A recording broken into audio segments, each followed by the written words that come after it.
चलो आज गोटे आम भल जगह गोटे लंच कर तो आज थिला छुट्टी दिन तो मु रोसे कलिनी आम आसचु बाहर को लंच खाई तो यहाँ देसी मसाला बेंगलोर कम्प्लीटली बुफे रेस्टोरेंट आउ बुफे सिस्टम आउ खाଇବା भी बहुत भल लगिला मु फर्स्ट टाइम गली तो मते बहुत भल लगिला बहुत सारा ऑप्शन भी थिला खाइबारे तो मु एठी स्टार्टर्स रे चिली गोभी तंदूरी पनीर टिक्का ता सहित नूडल्स टिके नेइथिली तापरे मेन कोर्स रे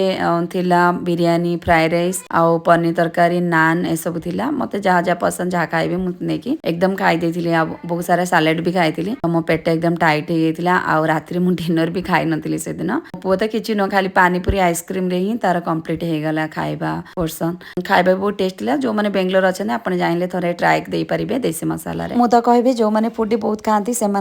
बेस्ट ऑप्शन आ प्रॉफिट रहिबो कि मो भलिया लोक कंप्लीटली लॉस हो जाए कारण बहुत कम क्वांटिटी रे खाए मैं जहाँ मन कला सब खाई लास्ट खंडे मीठा पान भी खाइली आ घर को आसिली thank you for watching my mini blog.